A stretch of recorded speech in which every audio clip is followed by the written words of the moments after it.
The envelope arrived on a Tuesday, unmarked except for 3 initials embossed in gold foil that caught the afternoon light streaming through Maya's apartment window. She turned it over in her hands, her pulse quickening with a sensation she couldn't quite name. Not quite hope, not quite fear, but something that lived in the space between memory and longing. Inside was a single ticket to Il Volo's opening night in Rome, March 2026, and a handwritten note that simply read, "You were there at the beginning. Be there for what comes next." Maya hadn't thought about Il Volo in months, not consciously anyway, but the truth was, they'd been the soundtrack to the most transformative 2 years of her life, years that had just ended in a spectacular collision of triumph and heartbreak. She'd followed their world tour obsessively, not physically, she couldn't afford that, but through every video, every set list, every breathless fan account posted at 3 in the morning from venues she'd never see. Their journey around the globe had somehow mirrored her own internal voyage, and now both had come to an end. The synchronicity felt almost cruel. It had started innocently enough. 2 years ago, Maya had been a junior editor at a struggling music magazine in Boston, assigned to write a throwaway piece about classical crossover acts appealing to younger audiences. She'd picked Il Volo almost at random, downloaded a few tracks, and planned to phone in 500 words about 3 Italian tenors who could hit high notes. But then, she'd actually listened, really listened. And something in Ignazio's voice when he sang about loss, something in Piero's raw vulnerability, something in Gianluca's soaring hope had cracked open a door in her chest she didn't know she'd sealed shut.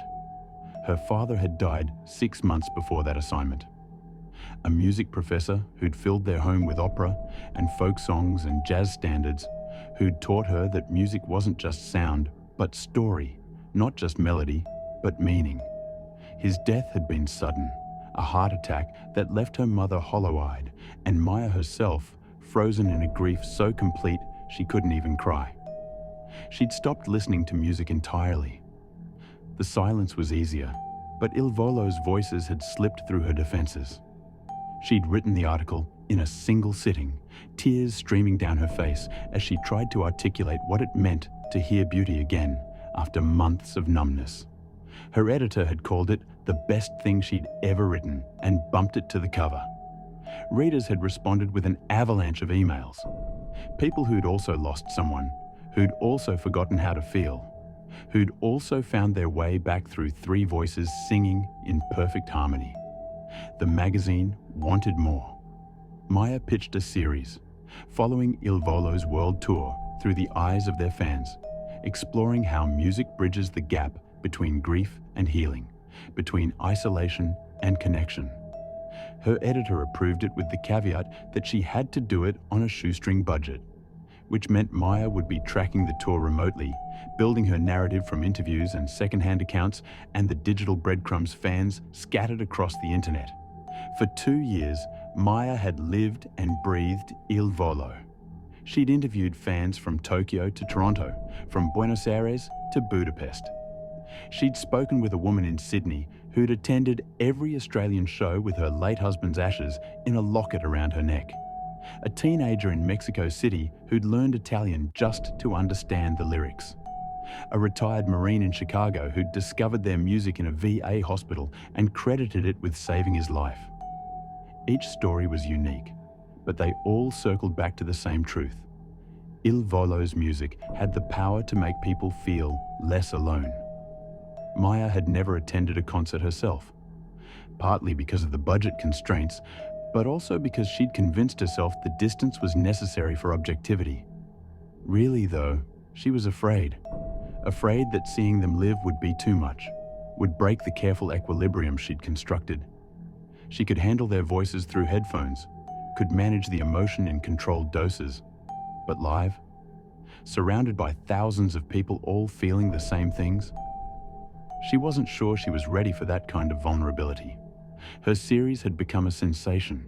Each installment garnered thousands of shares, sparked conversations about the role of art in processing trauma, even caught the attention of a literary agent who'd encouraged her to expand the concept into a book. Maya's career had taken off. She'd been promoted to senior editor, fielded offers from bigger publications, started building the kind of professional life her father would have been proud of. But success had come with an unexpected cost. As Maya chronicled other people's journeys toward healing, she'd neglected her own. She'd interviewed hundreds of fans about how Il Volo's music had helped them confront their pain, but she'd never actually done that work herself. She'd written beautifully about the power of vulnerability, of allowing art to transform suffering, but she'd remained safely behind her laptop screen, an observer rather than a participant. The end of the tour had coincided with the end of her relationship with David, a software engineer who'd grown increasingly frustrated with what he called her emotional unavailability. He wasn't wrong. Maya had perfected the art of being present without being vulnerable, of seeming open while remaining closed. She could write intimately about grief and healing, but she couldn't actually let someone see her own pain.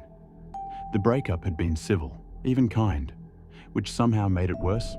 There was no dramatic scene, no catharsis, just David saying quietly, "I love you, but I can't love you alone," and then gathering his things while Maya stood frozen in the doorway, unable to ask him to stay, because that would require admitting she needed someone, and she'd spent 2 years proving to herself she didn't. Now it was January 2026, and both journeys had ended. Il Volo was recharging for their next tour. Maya's series had wrapped with a final essay about endings and new beginnings that she'd barely been able to finish because she didn't actually believe in new beginnings anymore. She believed in the steady accumulation of distance from pain, which wasn't the same thing at all. And then the envelope arrived. Maya stared at the ticket for 3 hours, turning it over and over in her hands. She Googled the return address and found nothing. She examined the handwriting for clues and came up empty. Someone had gone to considerable trouble to send her this anonymously, to pull her out of her observer role and put her in the arena. The message was clear. Stop documenting other people's transformations and have one of your own. Her first instinct was to sell the ticket and write about the experience of letting go. That would fit her pattern perfectly. Turn even this gesture into content. Maintain the distance. Stay safe. But something stopped her. Maybe it was exhaustion with her own defenses. Maybe it was the growing awareness that she'd built a career writing about courage she didn't actually possess. Maybe it was just the memory of her father, who'd always insisted that music was meant to be experienced live, in community, with your whole heart exposed to the possibility of being broken or transformed or both. Maya booked a flight to Rome. The next 2 months passed in a strange liminal state. She told her editor she was taking a sabbatical to work on the book, which was true, but not the whole truth. She told her mother she was going to Europe for research, which was also true but incomplete. She told herself this was just another assignment, a coda to the series, a final piece exploring what it meant to finally attend after 2 years of following from afar. But alone in her apartment at night, listening to Il Volo's recordings and feeling something huge and terrifying building in her chest, she knew this was something else entirely. She spent hours reading the social media post that had announced the tour's end and the new beginning. 2025 marked the end of a 2-year journey. A world tour came to a close, one that will remain forever etched in our hearts. The parallel was almost too perfect. Maya's 2-year journey was also ending, also remaining etched in her heart, also requiring a period of recharging before whatever came next could begin. Il Volo was taking time to rest and prepare. Maybe she needed to do the same. But what did that even mean? Maya had been preparing for 2 years. She'd read every book on grief, interviewed every expert, absorbed every insight. Intellectually, she understood the process.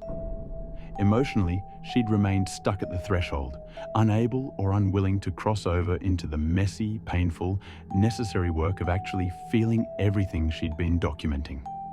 3 days before her flight, Maya's mother called.